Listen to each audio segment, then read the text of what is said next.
I know everyone's excited to go home. It's Friday and it's gimmick day, gimmick night for most of us, most especially those belonging to 18 to 35 in this room.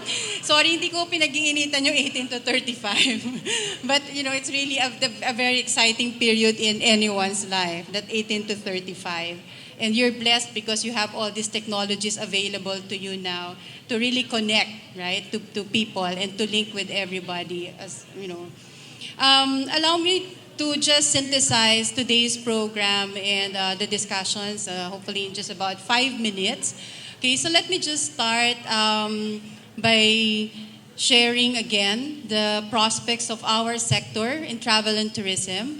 As pointed out, in the next 10 years, the World Travel and Tourism Council has actually predicted that there will be new or additional 100 million jobs worldwide in the sector. But the crucial question is, will our sector, deliver these predictions? Okay, amidst all these developments in automation, in innovation and technologies, because while innovation and technologies actually present a number of opportunities, they also pose challenges and even threats to some extent, okay, on the sectors where we work or in the services that we provide.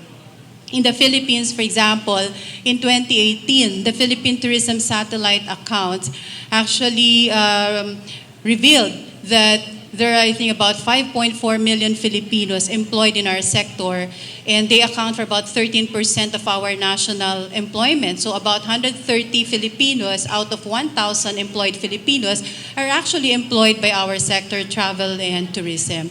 So will our sector deliver these predictions? Will the Philippines be part of this bigger, set of job opportunities in the next 10 years?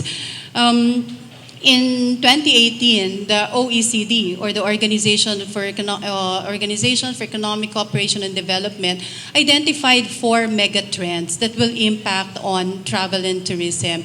Maybe slowly in some parts, but once they take root, according to the report of OECD, things will really change dramatically. And these 4 megatrends are the evolving tourism demand, which the presentation of Eileen earlier actually highlighted. No?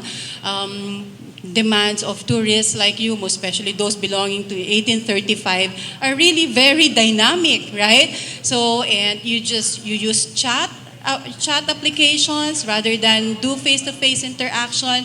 Second megatrend is sustainable tourism, which is actually being mainstreamed in our country right now. The third is mobility, travel mobility. So travelers are demanding more and more for seamless travel, and that's where the fourth megatrend actually comes in and is being really seen and felt. And we saw this in the presentations earlier of Eileen, Timothy, and Andy, and that's enabling technologies. Now, what I would like to emphasize is that in that OECD report, it was mentioned enabling technologies, not just technologies, which actually gives us a very good opportunity to use technology to our advantage. And as pointed out earlier, jobs will not be, will not dissipate at one time. Yes, there may be some reduction of what we call traditional jobs, but actually some of these jobs will evolve. And we've seen this evolution happening. And as pointed out in the presentations in the first panel, there are a number of career opportunities and even new roles. But the big question is, do we have the right skills, okay, to match this demand for additional human capital? And that's where actually the presentations in the second panel become very important. Although we didn't discuss very thoroughly the ASEAN Mutual Recognition Arrangement, I think it seems that there's like somehow silent conclusion that yes, Filipinos are ready to compete. But I'd like to highlight actually one critical point in the presentation actually of JP, which is really the forms of human wealth, and where knowledge capital is very crucial, and that's where actually collaboration is very important. We've been talking about skills, we've been talking about competencies, there are technical working groups existing and the like, but knowledge capital is not something that you can actually just cover through discussion of skills and competencies. I'd like to refer to this very popular commercial, para kanino ka gumigising, right? I think that's the Nescafe commercial. I'm struck with that particular commercial because when I went to a gallery, an art gallery recently, there was this particular writing on one of the displays. How are experts made? Are they born or are they made over time? And the answer in that particular display is that it's motivation. Motivation is the key to developing expertise. So para kanino ka gumigising? And as pointed out, this is just about money or financial incentive. There should be that something that motivates you even beyond money. It could be seeing your name on paper, on a published journal, and the like. And the reason why we emphasize on research, particularly in the Tourism Knowledge Center under, I would say, powered by Raja Travel Corporation, is because if we look at the experiences of developed economies, those who actually move from the first economic revolution to the second economic revolution to the now we're talking about this automation or 4.0, are those economies that invested heavily in research and that really pushed their citizens to really look at research as something that is an incentive rather than a disincentive. If you want to have what we call an infinite supply or a supply where there's no end of experts who will really improve the lives, as pointed out by Ms. Aline in her presentation and also by Ms. Isabel in her presentation about Tesla initiatives, we need to really invest research. And if we look at the ranking, if I'm not mistaken, of sciences, it's in the area of tourism where we have the least number of researches.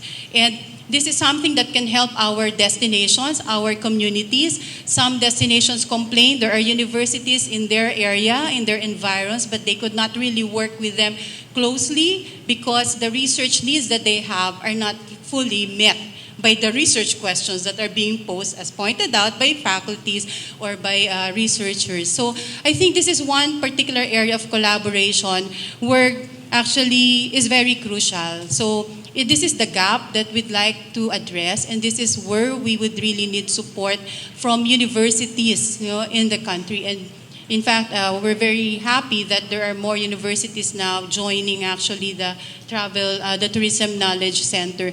So if we continue to build this network, just like Apple, it will be very hard to destroy our industry. Because one reason why Apple is very successful as a brand is because from just one product, they saw some items that could actually be multiplied. And those network multiplication became so strong that such that other brands really find it hard up to this point to really compete head-on with Apple. And if we could have that very strong network as an industry, all these talks about sustainable tourism, inclusive tourism, are things that we could really work on together.